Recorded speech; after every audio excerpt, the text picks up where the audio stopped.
Hi, this is the latest in the Android TV lineup. It's the NVidia Shield TV. It's a very capable device, can do 4K streaming, capable of games. It's at the high end of the Android TV lineup, so well above the Nexus Player Razer Forge TV in my view, both from a premium look and feel as well as its processing capability. So for such a small device, the actual graphic capability and processing capability is phenomenal for what you can get out of this particular unit. In its own right, it stands up against a number of the set-top boxes, probably pitched somewhere between the Xbox 360 and the Xbox One, but it's capable of so much more. The Android TV interface, on top of that, the grid streaming game service, there's just so many things going for it, and that's why I was so keen to get my hands on one the moment they came out. So they were released Friday last week. There is a 500 gig unit that comes out on the 12th of June. I think you'll probably be keen to get the additional storage, though the base unit, which is what I have here, is upgradable through either a micro SD card. There are also 2 USB ports on the back. So the box that the Shield TV device comes in is of a high quality cardboard. Again, on the top you can feel the shape of the device, so it's very tactile. You can kind of feel the crisp lines of the device on it and the different textures. So they really have gone for the premium end spectrum. I guess it helps justify the premium price point that you get of this versus the Nexus and the other like Razer Forge players. On the side, it just gives you the basic contents of what's in the device, and on the other as well, just letting you know around the accessory. So there are a couple of accessories that you can get with the device. There's the Shield remote and the Shield stand as advertised on the side. With the device you get a game controller rather than the Shield remote, and I guess it depends on what your primary use of the device is going to be. I found the game remote perfect for gaming, but I did start to tend back towards the Shield remote for when I'm looking at TV content, looking through YouTube, Netflix and so forth.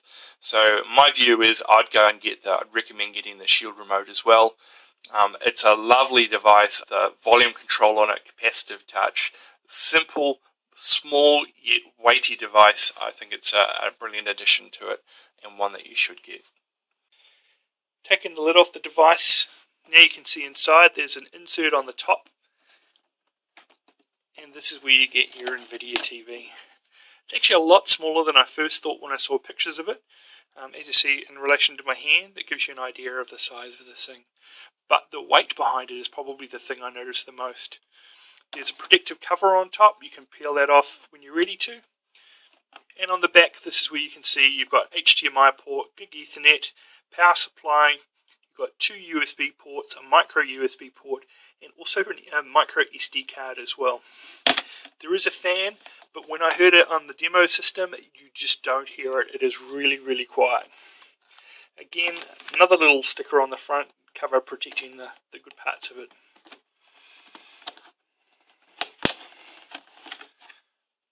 Opening the box further, take a layer off. This is where you get to see the game control itself. So this is what you get inside the box. You don't get the normal remote with microphone. That's a separate unit you can buy, but you do get the game controller that comes with it. Quick start guide, a power supply. In this case it's coming with a US adapter, so for me I have to use a universal adapter. The good thing about this is the power supply. It does take 110 or 240 volts, 50 or 60 hertz. So it just has a clip on here. I'm unsure if there are other ones that you can buy at a later stage, but certainly for now I have to use a universal adapter. You get a USB cable and an HDMI cable. So here is just a close-up image of the actual power supply itself. It does come with a clippable adapter for the PowerPoint type that you have. I don't know if you're going to be able to buy them separately at a later stage, but I can confirm in terms for those that are interested in trying out other plugs to put in here, the width between here is 20mm and it's about 8mm deep. In terms of the shape of the plugs, they look like that.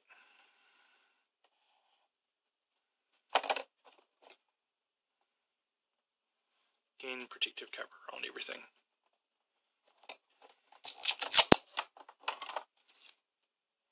This is the NVidia Shield TV remote. First observations for the box itself is it's made out of a high quality cardboard, and even little design features such as the embossing of the remote on the top give that high quality look and premium feel to it. On opening the box up, it's got a foam insert which is well placed. You can pull that out, and underneath it you have a USB cable for charging, a quick start guide, and also a support guide that goes with it. But focusing on the remote itself, it comes with a plastic cover over the top which can be easily removed, and that gives you your first taste of what the remote actually looks and feels like. So the first one is even this section down the middle here, capacitive touch by the looks of things. It's for volume up and down on the device, for the microphone, even the D-pad. There's the microphone at the top, and at the base of it, USB charge and also a headphone jack. So if you want to listen to the TV while you're sitting down without disturbing others, you can do that. Plug in your headphones and listen to it as your own personal device. Powering the device for the very first time, you'll see that it has nice green glow, a little green light to let you know that the device is on. Boots straight up to a screen that sort of helps prompt you to connect your controller. So in this case, let you know the green indication which button to press. So I'm going to press the controller button at the top.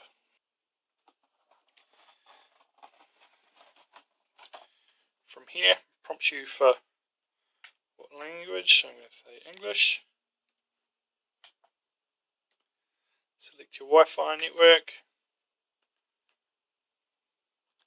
Let's use Wi-Fi. So I've just gone through the setup of doing the Wi-Fi, successfully connected to that. Now going through to signing into Google. So now I'm just going to connect up with my Google account. So in this case it's prompted me to go to a device that's connected on the same network as me. Go to the URL and enter in the TV code, which I'm doing, and hitting next, and hey presto, it's now connected.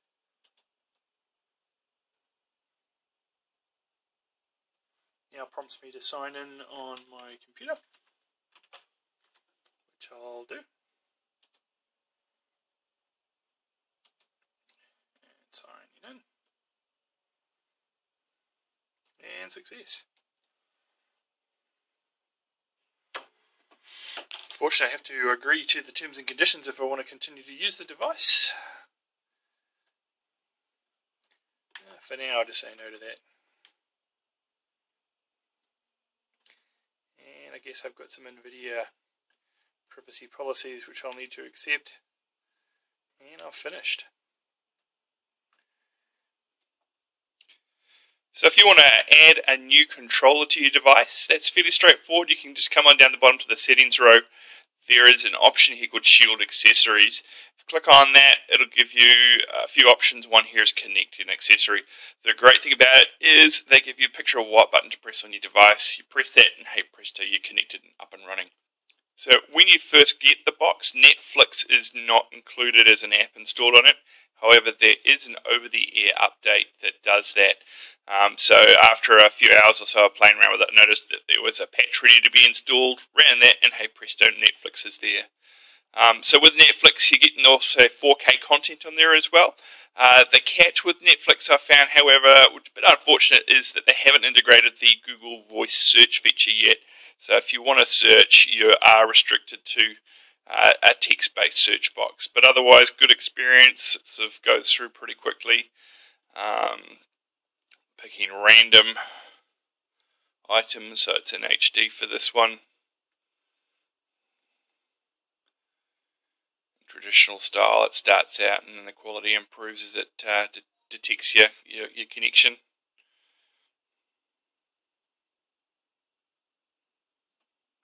You can kind of skip forward.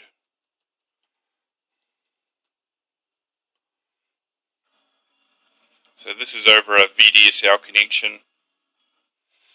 The other one that people may be interested in is around the NVIDIA Grid Stream Game section. Now, for me, I'm nowhere near where the Grid Gaming servers are. So at this stage, I'm in New Zealand. So the big one for me is going to be latency. So I thought I'd just give a demo of what it's like on this part of the world. In theory, it's probably not going to be good enough, but let's have a play. In this case, I'll just try Dirt 3. So quite often I've found it'll try and do a network analysis at the start. It'll tell you whether or not your bandwidth is fast enough, if the latency is too high. It'll give you recommendations around your Wi-Fi settings as well, suggesting you go to the 5 gigahertz frequency. So there's a few kind of pointers to kind of let you know whether your experience is going to be good or not. It's not too bad.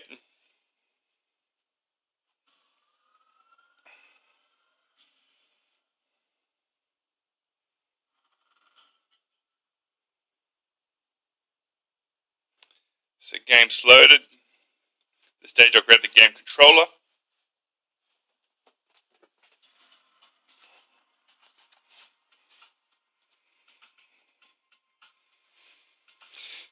So pressing start. Already created a profile for it. Don't really care about that. I shall go single player.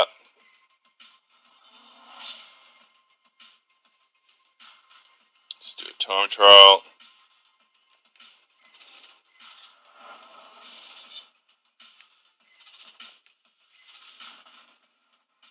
We'll just next our way all the way through.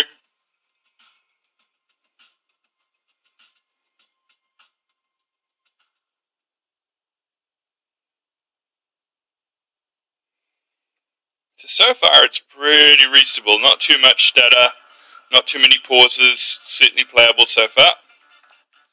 So let's see how she goes in gameplay. Right. So now I'm just going to do a demo of what the gameplay is like. So this, at the moment I'm connecting via Wi-Fi from one end of the house to the other. So in that there's some latency. Ideally what I'd want to do is have it connected via Ethernet. The big issue for the streaming game service is latency. So being on the other side of the world down in New Zealand from the game servers in the States, this is definitely going to be an issue. I ideally want to have a ping time of less than 150 milliseconds based on their recommendation. I'm currently sitting at about 180 here at the moment. A lot of that's by the Wi-Fi connection, the fact that I'm on the other side of the house. It's not the best quality connection from where I am, but backed off the VDSL connection. So in New Zealand, if you're on a fibre or VDSL connection, you should be good as gold. Definitely recommend going Ethernet rather than the Wi-Fi to get that down as low as possible. And then look, I reckon you'll probably be good as gold just to play off the US servers and have a good game experience. When they do get around to bringing servers to the Asia-Pac region, then hey, even better. I don't think you'll have a problem at all. But to be honest, this is quite playable. You do get the occasional pause. You just saw one just then a second ago. And again there, but it's not too bad. It's certainly not enough to sort of slow down your gameplay.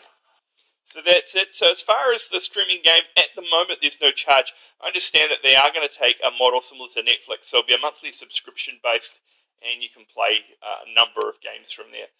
In the download games section, which is another one of the Shield apps, this is part of the partner row. So this is specific content that NVIDIA are loading onto the device separate from other devices. It does appear to be largely through the Google Play Store. A lot of the titles that they talked about at the earlier kind of pre-release information around Crysis 3, they're not out yet. They're not available to be installed on it. So I'm waiting for some of those to come out to try what they look like on the device. So most of the items so far that I've seen have been kind of Android existing apps that are available, that someone's installed the lean back interface on it so that you can use the D-pad controller. They are all right. Some of the issues I've found is that navigating between the sort of screens where it involves adding text can be a little bit painful, trying to figure out what you have to click to put it through. Thankfully, the NVIDIA device does have 2 USB ports. In worst case, you can plug a keyboard and a mouse in there, and that works quite successfully. So for one game that I did install, that was how I did it. The other thing I've had a look at was sort of, well, what about if you want to sideload some apps? Thankfully, the good old trusty ES File Explorer is installed on the device.